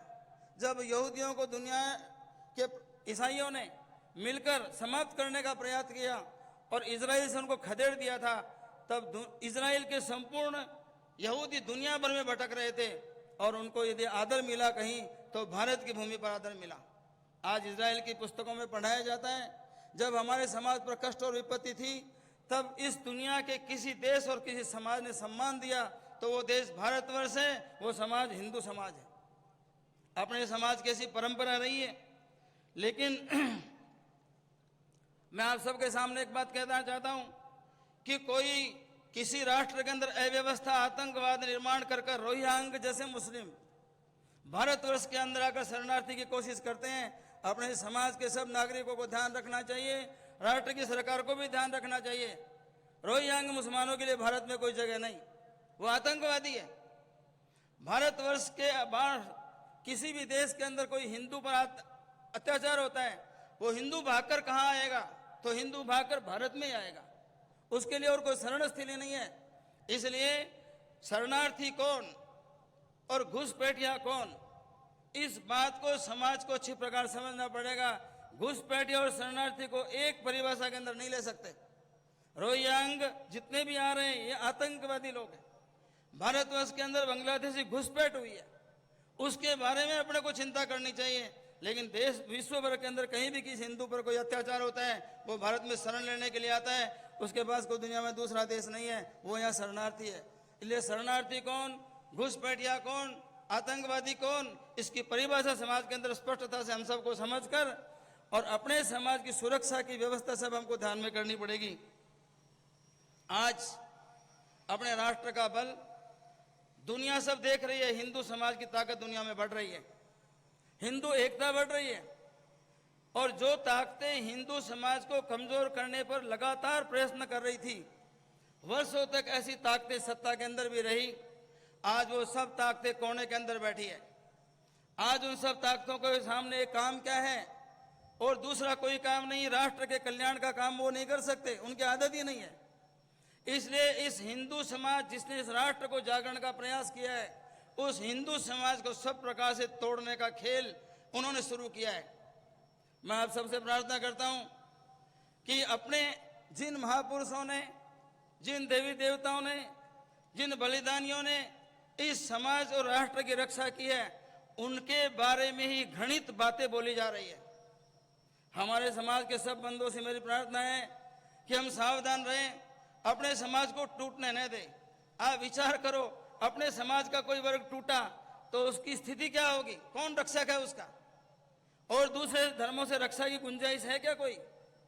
आज तक हम हिंदू धर्म के अंदर रहे, हमने अपनी मान मर्यादा के अंदर अपना सारा काम किया है और इस धर्म की रक्षा की है। हिंदू समाज में जाति बिरादरी है, मेरी प्रार्थना है जाति बिरादरी की व्यवस्था है, उसमें भी आज कुछ दोष जरूर आ गए, लेकिन मेरा आग्रह है कि अपनी जाति बिरादरी के सब लोग कुल मिलाकर तो हिंदू का अंश ही तो हैं। हिंदू क्या है, सब जातियों का समूह हिंदू है। और इसलिए हर हिंदू जाति के व्यक्ति का, किसी भी जाति में उसका जन्म हुआ हो, वो हिंदू माँ का पुत्र है, वो भारत माँ का पुत्र है। इसलिए हिंदू समाज की एकता का काम उन सबको करना चाहिए, सबकी जिम्मेदारी है, किसी वर्ग विशेष की जिम्मेदारी नहीं है वो धर्म की रक्षा करें। हर जाति बिरादरी की जिम्मेदारी है, वो धर्म की रक्षा के लिए आगे आए। हम सबको जानकारी है, धर्म रक्षा का काम किसी जाति बिरादरी के किसी भी व्यक्ति ने किया, पूरे हिंदू समाज ने उसकी पूजा की है। हम सबको ध्यान में है रविदास जी का नाम, कबीर जी का नाम, वीर अंबेडकर जी का नाम। इस समाज के लिए जिन्होंने काम किया, इस हिंदू समाज ने को सिर माथे बैठाया और सबका सम्मान और आदर किया है, पूज्य भाव से उनको आदर दिया है। और इसलिए इस हिंदू समाज को कमजोर करने का जो व्यापक प्रयास इस काल में होगा, इस समाज के इस राष्ट्र के विरोधी लोगों द्वारा इस सारे काम में विदेशी शक्ति का योगदान भी होगा और अपने समाज के नासमझ लोगों की कुछ चूक भी होगी। बहुत सावधानी से समाज के प्रमुख लोगों को अपने समाज को एक रखने का एक व्यापक प्रयास इस आगे वाले काल में करना होगा। माननीय बख्शी जी ने भी आग्रह किया है, पूज्य संत जी महाराज ने भी इसके लिए आग्रह किया है। इस विचार को लेकर राष्ट्रीय स्वयंसेवक संघ इस देश में काम कर रहे हैं। 92 वर्ष की तपस्या इस संघ को अब तक हो गई है। राष्ट्रीय स्वयंसेवक संघ को अपने समाज के लोगों ने नहीं समझा, इस देश के सत्ताधीशों ने इसकी महत्व को नहीं समझा और इसलिए राष्ट्रीय स्वयंसेवक संघ के जीवन काल में 3 बड़े प्रतिबंध आए। 1948 का प्रतिबंध मिथ्या आरोप लगाकर किया गया, 1975 का प्रतिबंध लगाया गया और 1992 में संघ के ऊपर प्रतिबंध लगाया गया। राष्ट्रीय स्वयंसेवक संघ बड़े शांत भाव से अपने इस राष्ट्र के कल्याण के, राष्ट्र के निर्माण के, इस हिंदू राष्ट्र समाज के संगठन के काम में लगा रहा है। और ये काम करते हुए देश में कहीं भी कोई विपत्ति आई, कोई कहीं कष्ट आया, बाढ़ आई होगी, तूफान आया होगा, कहीं प्लेन क्रश हुआ होगा, सर्वत्र संघ के स्वयंसेवकों ने कोई जाति भेदभाव नहीं रखते हुए संपूर्ण समाज इस राष्ट्र के नागरिकों की सेवा की है। हम सबको ध्यान में चरखी दादरी का जो विमान का विस्फोट हुआ था, 2 विमान आपस में टकरा गए थे, वो तो दोनों मुस्लिम देशों के ही थे। वो विमान से लाशें नीचे गिरी है। सबसे पहले अपने संघ के संघ चालक जी वहां पर गए, और उन्होंने अपने स्वयंसेवकों को तुरंत सूचना दी। स्वयंसेवक इकट्ठे हुए, सब लाशों की व्यवस्था की गई और जैसे जैसे उनके सबकी पेटियां बनाई गई, लाश को सुरक्षित जिसके अंग जैसे मिले वहां व्यवस्था की गई, उनके सामान जहां मिले जैसे उनको ध्यान में आया उसको सुरक्षित रखा गया। जब उनके परिवारों के लोग आए, उन्होंने संघ के स्वयंसेवकों को सबकी सेवा करते हुए उन लाशों की आदर और सम्मान के साथ व्यवस्था करते हुए देखा तो उनका भी मस्तक झुक गया। अपने संघ के संघ चालक जी को मुस्लिम समाज ने अपनी मस्जिद में बुलाकर आदर और सम्मानित किया। संघ के स्वयंसेवकों ने भेद नहीं रखा किसी भी प्रकार के सेवा कार्य में। और राष्ट्र पर विपत्ति आई, बड़े भीषण 3 युद्ध हुए। बख्शी जी ने तो उन युद्धों को देखा है। हर युद्ध के समय पर संघ के स्वयंसेवक अग्रणी पंक्ति में सैनिकों के साथ काम कर रहे थे। 1962 का युद्ध होगा, 1965 का युद्ध होगा, चाहे 1971 का युद्ध होगा, सब समय संघ के स्वयंसेवक पूरी ताकत के साथ सैनिकों का सब प्रकार से सहयोग कर रहे थे। जो उन्होंने कहा रक्त चाहिए तो रक्त की व्यवस्था की। और अपने दिल्ली का जो ट्रैफिक था 1962 के युद्ध में, दिल्ली के संपूर्ण ट्रैफिक को देखने की व्यवस्था संघ के स्वयंसेवकों के हाथ में थी। नेहरू जी संघ के तो विरोधी थे, वो कहते थे भारतवर्ष की 1 इंच भूमि पर भगवा ध्वज नहीं फहरने दूंगा। उन्हीं नेहरू जी ने अपने संघ के स्वयंसेवकों को सूचना दी, उनकी ओर से सूचना आई है सरकार की ओर से। इस बार की 1963 की जो परेड थी 26 जनवरी की, उसमें राष्ट्रीय स्वयंसेवक संघ को सम्मिलित किया जाएगा। 3000 संघ के स्वयंसेवक 26 जनवरी की परेड में सम्मिलित थे।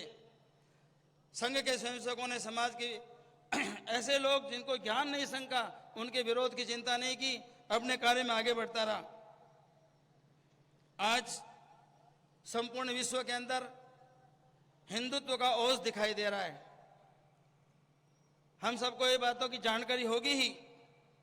अभी विश्व के अंदर जो कर्क रेखा और भूमध्य रेखा के बीच के अंदर 121 देश आते हैं, ऐसे विश्व के 121 देशों ने एक संगठन की रचना की है ऊर्जा, सौर ऊर्जा के संबंध में। उस संगठन का प्रमुख उन्होंने कहा है भारत इसका नेतृत्व करे। हम सबको ध्यान है भारतवर्ष का योग, उस योग को संसार के 112 देशों ने और स्वीकार किया है। लोगों ने कहा हम ओम नहीं बोलते, योगी लोगों ने कहा ओम नहीं बोलोगे तो जो स्वास्थ्य को लाभ मिलना चाहिए लाभ नहीं मिलेगा।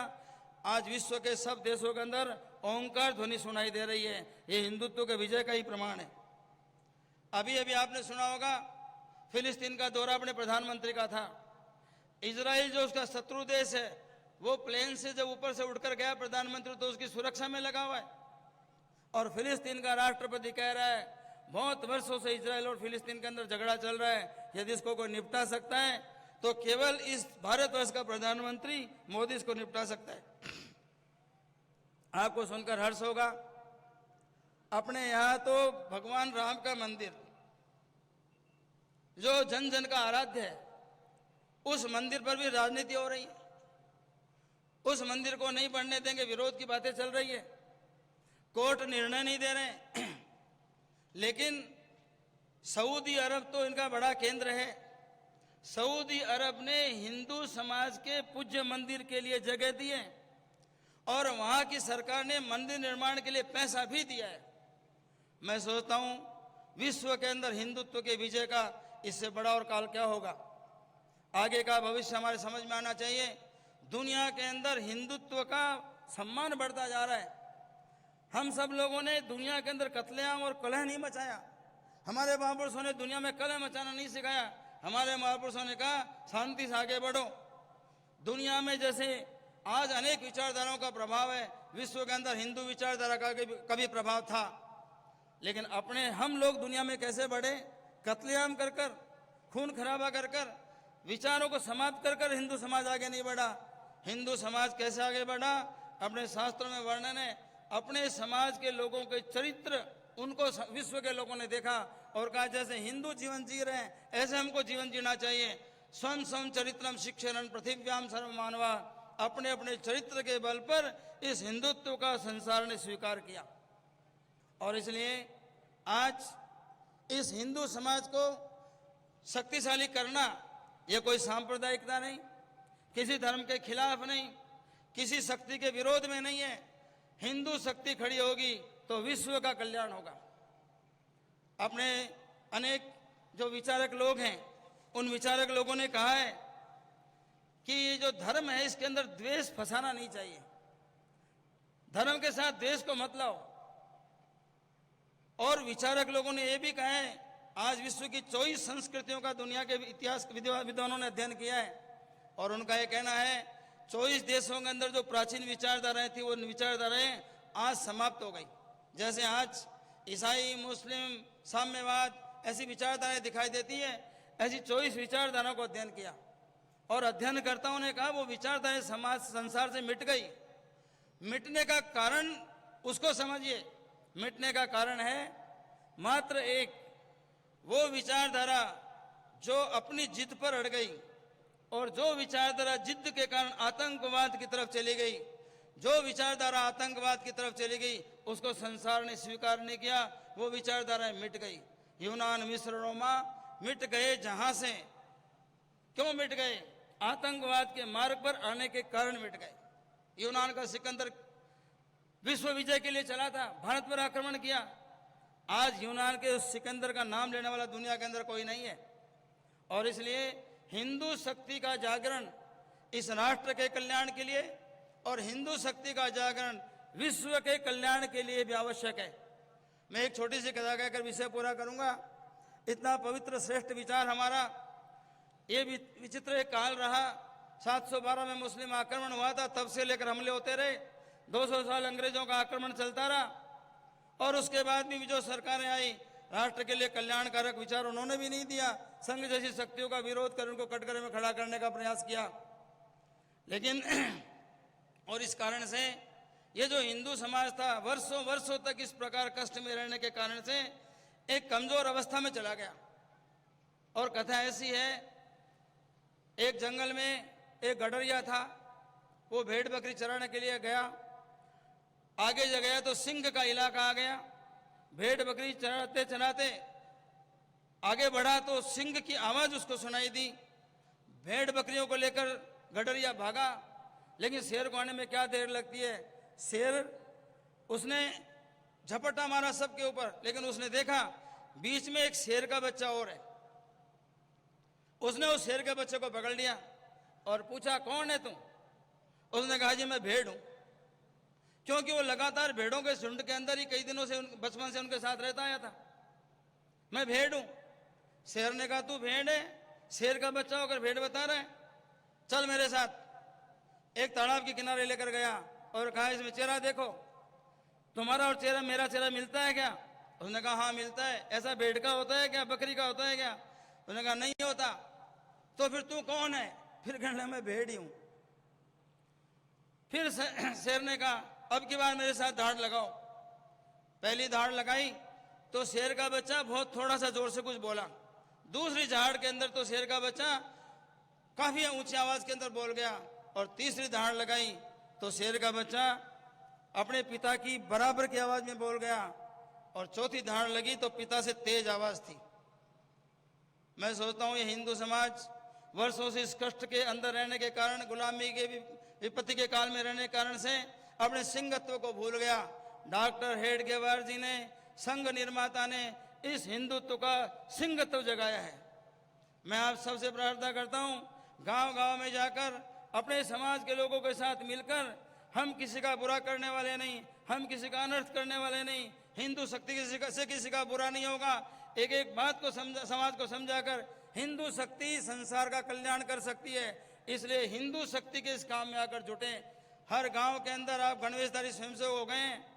15-20 स्वयंसेवकों की ऐसी टोली, जिस टोली के दिमाग में जातिवाद नहीं, भाषावाद नहीं, प्रांतवाद नहीं, कोई विवाद नहीं है, मात्र एक विचार है, इस समाज को शक्तिशाली करेंगे, इस राष्ट्र को शक्तिशाली करेंगे, इस भारत मां को संसार के पूज्य सिंहासन पर विराजित करेंगे।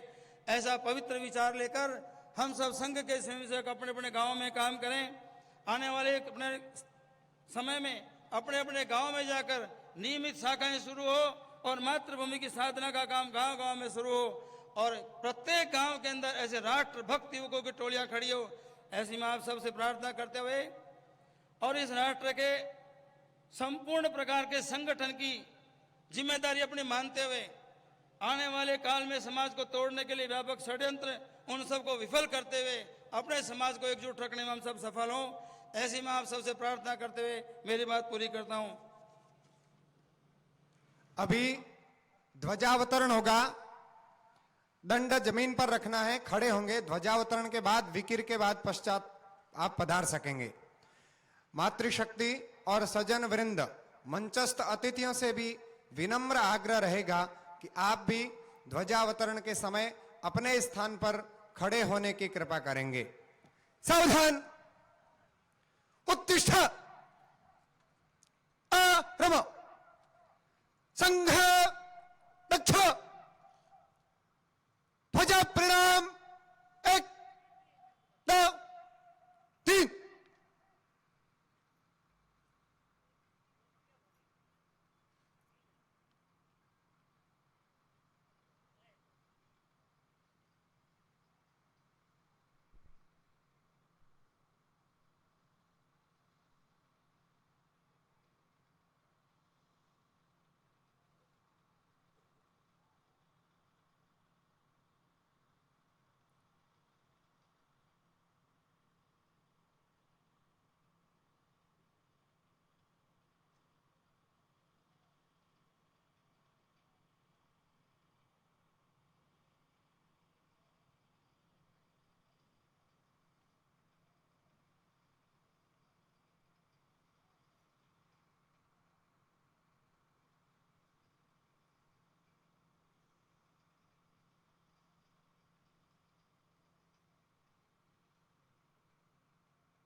संघ विकिर।